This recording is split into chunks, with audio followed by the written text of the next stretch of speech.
มันทำให้ผมแบบรู้สึกสนุกมากเลยครับเหมือนเป็นความแบบงงๆแต่ก็ได้อยู่อ่ะโอกาสมาละขอลองดูหน่อยดีกว่าอะไรเงี้ยครับแล้วมันจะเวิร์กอีกหรออะไรเงี้ยคือพอเราเคยพลาดมาครับเราก็แบบไม่อยากจะพลาดอีกก็บอกให้เขามั่นใจว่า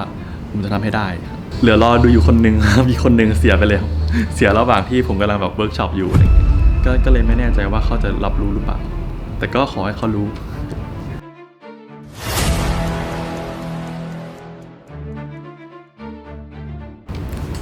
สวัสดีครับชื่อวินครับจิรพัฒน์อุทยานานนท์รับบทเป็นกรครับตอนเด็กผมอยากเป็นนักบินครับเพราะว่าบ้านผมอยู่ใกล้กับสนามบินแล้วก็เหมือนกับผมจะได้ยินเสียงเครื่องบินบินขึ้นลงทุกวันเลยก็เลยบอกแม่ว่าผมอยากเป็นนักบินอะไรเงี้ยครับค่อยๆโตมาก็เริ่มเปลี่ยนครับก็เลยแบบสนใจมาทางด้านการออกแบบอะไรเงี้ยครับในความคิดผมการเป็นนักแสดงคือผมก็อยากเป็นครับตอนผมเด็กๆมันจะมีหนังเรื่องนึงที่ฮิตมากก็คือเรื่องแฟนฉันไปต่างจังหวัดกับพ่อกับแม่แล้วผมเคยไปเข้าเซเว่นกลุ่มเด็กกลุ่มนึงมาเดินตามผมไว้แล้วก็แบบซุบซิบแล้วผมก็เลยคิดว่าตอนเด็กกับผมหน้าเหมือนแน็กแฟนฉันหรือเปล่าซึ่งก็มีคนทักหลายคนผมหรือผมก็เป็นนักแสดงได้หรือเปล่าวะอะไรเงี้ยจุดเปลี่ยนที่ทำให้ผมเปลี่ยนจากสถาปัตย์มาสายการแสดงนะครับก็คือว่าเหมือนเอาตัวเองเข้าไปอยู่ในละครเวทีของคณะสถาปัตยกรรม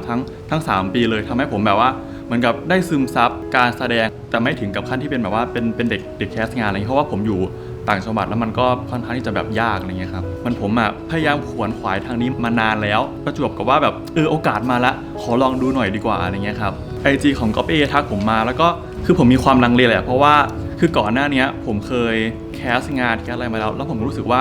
ผมไม่ได้หรอกด้วยความที่เราอยู่ต่างจังหวัดแล้วเราไม่ได้โฟกัสงานที่แบบกรุงเทพอะไรเงี้ยแล้วเหมือนตอนนั้นเราตั้งใจเรียนด้วยหรือเปล่าก็ไม่รู้แต่ว่ามันทำให้แบบการทำงานมันยากอะไรเงี้ยครับพอมีคนติดต่อมาอีกเราก็กลัวแล้วมันจะเวิร์กอีกหรออะไรเงี้ยคือพอเราเคยพลาดมาครับเราก็แบบไม่อยากจะพลาดอีกเพราะว่ามันเสียใจก็เลยแบบถ้างั้นก็ลองดูหน่อยละกันก็เป็นการตัดสินใจที่วินาทีสุดท้ายแล้วอะไรเงี้ยครับตอนที่มาแคสครั้งแรกสิ่งที่ผมกังวลเลยครับก็คือการที่ผมแบบเหมือนพูดเร็วพูดรัวผมก็พูดแบบติดขัดแบบที่พูดอยู่ตอนนี้ตั้งใจจะพูดออกไปแล้วเหมือนใจมันไปปุ๊บแล้วคำพูดมันแบบตามไปไม่ทันนึกออกว่าอะไรเงี้ยครับผมก็พยายามแบบฝึกมาตลอดอันนี้คือดีขึ้นเยอะแล้วนะครับแต่ก็ยังต้องดีกว่านี้ครับพี่ชีก็โทรมาเลยว่าที่มาแคสเนี่ยผ่านนะเราอยากเล่นหรือเปล่าผมก็ลังเลแป๊บนึงนะเพราะว่าผมกลัวทำให้ซีรีส์เขาออกมาไม่ดีคือถ้าเกิดว่าผมเสียอย่างเดียวไม่เป็นไรแต่ว่ามันทำให้แบบภาพรวมมันเสียอะไรเงี้ยสุดท้ายผมก็รับเล่นครับก็บอกให้เขามั่นใจว่าผมจะทำให้ได้ตอนที่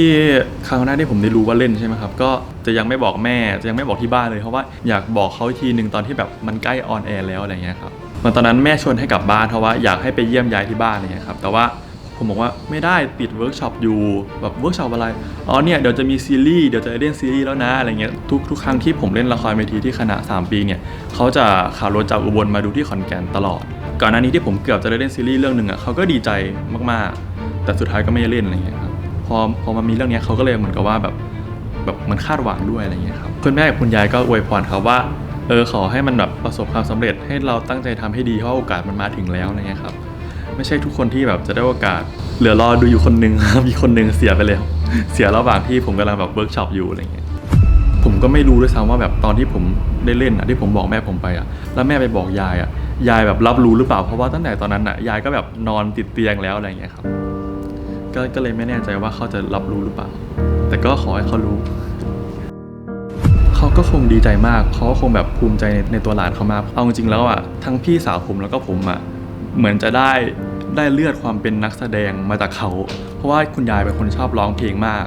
แบบมันชอบการแสดงอะไรเงี้ยซึ่งต่างกับแม่กับพ่อมากเพราะว่าแบบเป็นคนขี้อายอะไรเงี้ยผมก็เลยคิดว่าผมกับพี่สาวจะได้แบบ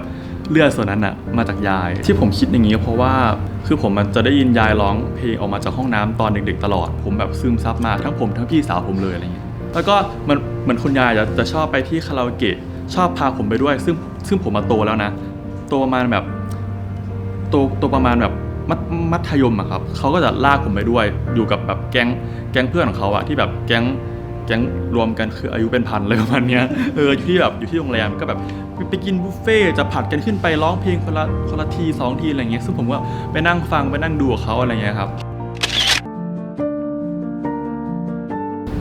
ครับสำหรับซีนที่ผมชอบที่สุดนะครับก็คือว่ามันจะเป็นซีนที่ผมต้องพูดเป็นภาษาอีสานแล้วเขาก็ต้องพูดตอบกลับมาเป็นภาษาอังกฤษในตัวบทจริงๆอ่ะมันเป็นภาษากลางปกติแต่เหมือนพอไปหน้าเซนอ่ะเขาให้เราเปลี่ยนซึ่งพอเปลี่ยนปุ๊บเราไม่ได้นัดกันก่อนแต่เราก็แบบเหมันเราใส่ฟีลลิ่งเข้าไปเราไม่รู้ว่าเขาจะตอบว่าอะไรการแบบอิมโพไว้หน้าฉากมันทำให้ผมแบบรู้สึกสนุกมากเลยครับเหมือนเป็นความแบบงงๆแต่ก็ได้อยู่อ่ะมันทำให้เห็นว่าคำว่ารักอ่ะมันไม่มีภาษาครับจะพูดคุยคนละภาษากันแต่ว่าถ้าคุณมีใจรักกันอ่ะคุณก็จะแบบสื่อสารกันได้เข้าใจอยู่ดีอะไรเงี้ยครับระหว่างผมกับวินเนอร์เนี่ยผมว่าผมหล่อกว่าอยู่แล้วเขาเทียบไม่ติดเลยแต่คนอื่นเขาบอกว่าผมตลกผมก็งงว่าผมตลกตรงไหนผมว่าผมก็หล่อนิ่งครึมๆครับผมนะครับขอสนับสนุนให้ทุกคนนะครับมั่นใจในหน้าตาของตัวเองนะครับโดยที่ไม่ต้องไปยึดถือกับหลักความงามของสังคมนี้นะครับครับสำหรับ